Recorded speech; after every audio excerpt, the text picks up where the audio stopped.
সংবাদের শুরুতে জানিয়ে দিচ্ছি কয়েকটি গুরুত্বপূর্ণ সংবাদ শিরোনাম।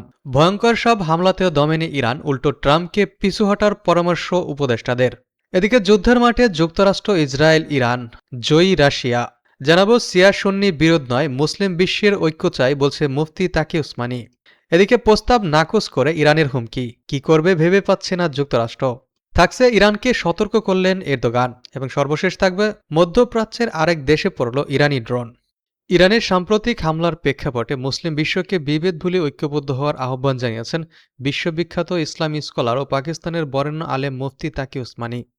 তিনি বলেন, শিয়া সুন্নি মতভেদকে উস্কে না দিয়ে আগ্রাসী শক্তির বিরুদ্ধে মুসলমানদের একসঙ্গে দাঁড়ানোই এখন সময়ের সবচেয়ে বড় দাবি।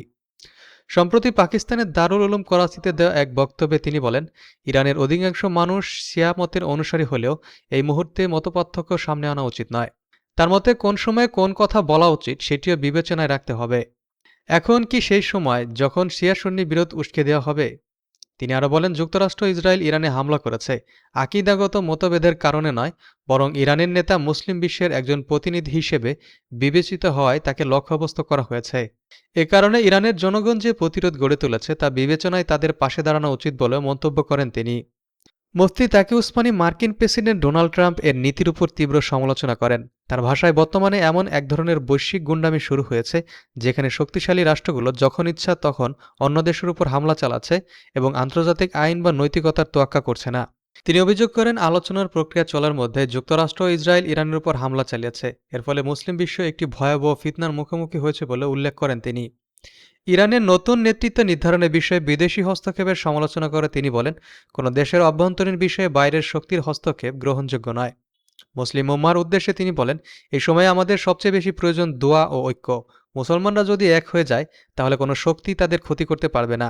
শেষে তিনি মুসলিম বিশ্বকে বেশি বেশি দোয়া করার আহ্বান জানিয়ে বলেন, আল্লাহর রহমতের মাধ্যমে বর্তমান সংকট থেকে মুক্তি পাওয়া সম্ভব এবং মুসলিম উম্মাহর ঐক্যের স্বপ্ন বাস্তবায়িত হতে পারে। প্রস্তাব নাকচ করে ইরানের হুমকি, কি করবে ভেবে পাচ্ছে না যুক্তরাষ্ট্র।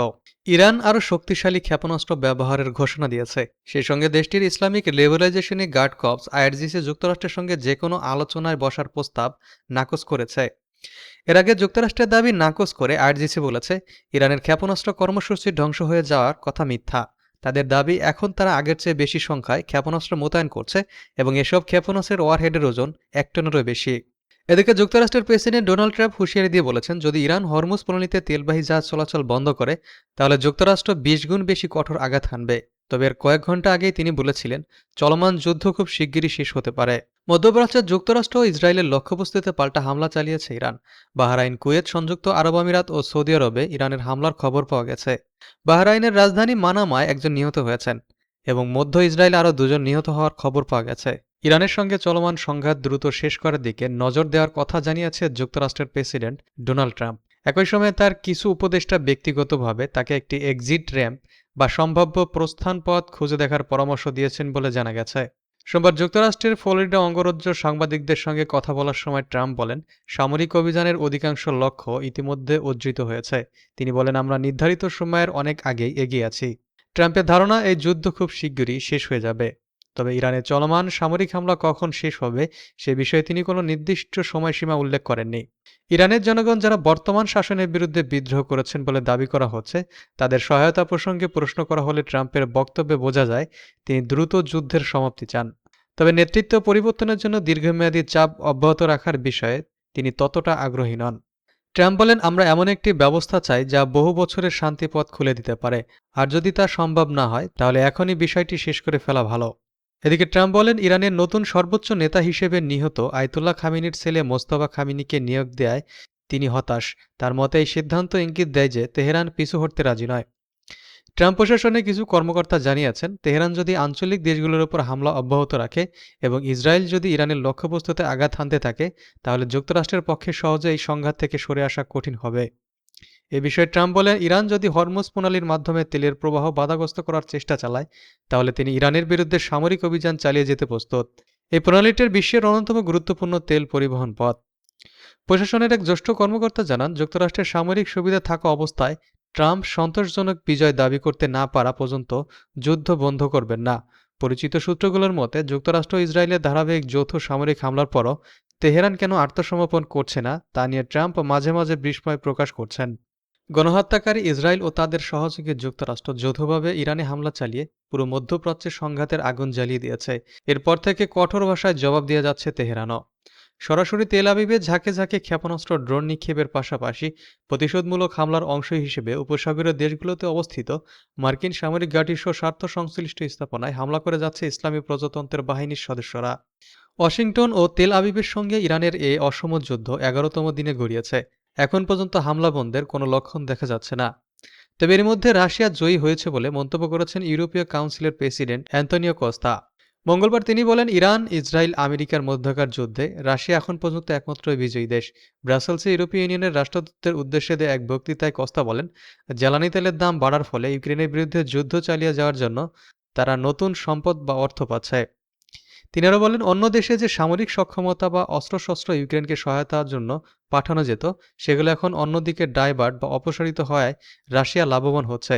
মধ্যপ্রাচ্যের সংঘাত এখন আলোচনার কেন্দ্রে চলে আসায় ইউক্রেন ফ্রন্টের প্রতি মনোযোগ কমেছে, যা রাশিয়ার জন্য সহায়ক হয়েছে।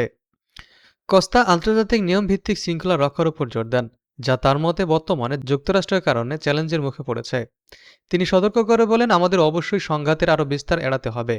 এমন পথ মধ্যপ্রাচ্যে ইউরোপ ও তার বাইরের অঞ্চলের জন্য হুমকি স্বরূপ। ইরানকে সতর্ক করলেন এরদোগান।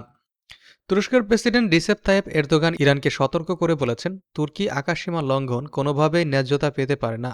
তিনি বলেন, আঞ্চলিক দেশগুলোর উপর হামলা কোনোভাবেই কোনো পক্ষকে সাহায্য করছে না। ইরানের প্রেসিডেন্ট মাসুদ পেজেশকিয়ানের সঙ্গে এক ফোনালাপে এরদোগান বলেন, তুরস্ক যুদ্ধের অবসান ঘটাতে কূটনীতির পথ খুলে দেওয়ার চেষ্টা করছে। গতরাতে মন্ত্রিসভার বৈঠকে এরদোগান বলেন, আমাদের আন্তরিক সতর্কবার্তা সত্ত্বেও অত্যন্ত ভুল এবং উত্তেজনা সৃষ্টিকারী পদক্ষেপ নেওয়া হচ্ছে, যা তুরস্কের বন্ধুত্বকে ঝুঁকির মুখে ফেলছে। এই মন্তব্য আসে এমন এক সময় যখন ন্যাটোর আকাশ প্রতিরক্ষা ব্যবস্থা সোমবার তুর্কি আকাশসীমায় প্রবেশ করা ইরানের দ্বিতীয় ব্যালিস্টিক ক্ষেপণাস্ত্র ভূপাতিত করে। ন্যাটো সদস্য দেশগুলোর মধ্যে তুরস্কের সেনাবাহিনী আকারে দ্বিতীয় বৃহত্তম এবং দেশটির সঙ্গে ইরানের ৫০০ বছরের স্থিতিশীল সীমান্ত রয়েছে। ন্যাটোর অন্য কোনো দেশ ইরানে অবশিষ্ট শাসন ব্যবস্থার সঙ্গে এমন নিবিড় যোগাযোগ রাখে না। ইউক্রেন, গাজা এবং আরও বেশ কিছু সংকটের মতো এখানে এরদোগান নিজেকে মধ্যস্থকারী হিসেবে প্রতিষ্ঠিত করছেন। এদিকে মধ্যপ্রাচ্যের আরেক দেশে পড়ল ইরানি ড্রোন। গণহত্যাকারী ইসরায়েল ও তাদের সহযোগী যুক্তরাষ্ট্র যৌথভাবে ইরানে হামলা চালিয়ে পুরো মধ্যপ্রাচ্যে সংঘাতের আগুন জ্বালিয়ে দিয়েছে। এরপর থেকে কঠোর ভাষার জবাব দিয়ে যাচ্ছে তেহরানও। সরাসরি তেল আবিবে ঝাঁকে ঝাঁকে ক্ষেপণাস্ত্র ড্রোন নিক্ষেপের পাশাপাশি প্রতিশোধমূলক হামলার অংশ হিসেবে উপসাগরীয় দেশগুলোতে অবস্থিত মার্কিন সামরিক ঘাঁটিসহ স্বার্থ সংশ্লিষ্ট স্থাপনায় হামলা করে যাচ্ছে ইসলামী প্রজাতন্ত্রের বাহিনীর সদস্যরা। এর অংশ হিসেবে সৌদি আরব, সংযুক্ত আরব আমিরাত, কাতার, বাহরাইন সহ বেশ কয়েকটি দেশে মার্কিন ঘাঁটিতে হামলা চালাচ্ছে ইরান। এবার আরও একটি দেশে ইসলামী প্রজাতন্ত্রের ড্রোন পড়েছে বলে স্থানীয় সংবাদ মাধ্যমগুলো জানিয়েছে। সিরীয় সংবাদ মাধ্যমের খবরে বলা হয়েছে, দক্ষিণ সিরিয়ার জেনিন গ্রামে ইরানি ড্রোন পড়েছে। এই মনুষ্যবিহীন উড়োযানটি ভূপাতিত করেছে ইসরায়েলি বিমান প্রতিরক্ষা ব্যবস্থা। দেশটির আল ইখবারিয়া টিভি জানায়, দক্ষিণাঞ্চলীয় কুনেত্রা প্রদেশের আকাশে বেশ কিছু ইরানি ক্ষেপণাস্ত্র প্রতিহত করা হয়েছে। চলতি সপ্তাহের শুরুতে কুনেত্রা গ্রাম অঞ্চলে ইসরায়েলি বিমান প্রতিরক্ষা ব্যবস্থা আরেকটি ইরানি ক্ষেপণাস্ত্র প্রতিহত করার পর একই ধরনের ঘটনার পুনরাবৃত্তি ঘটল।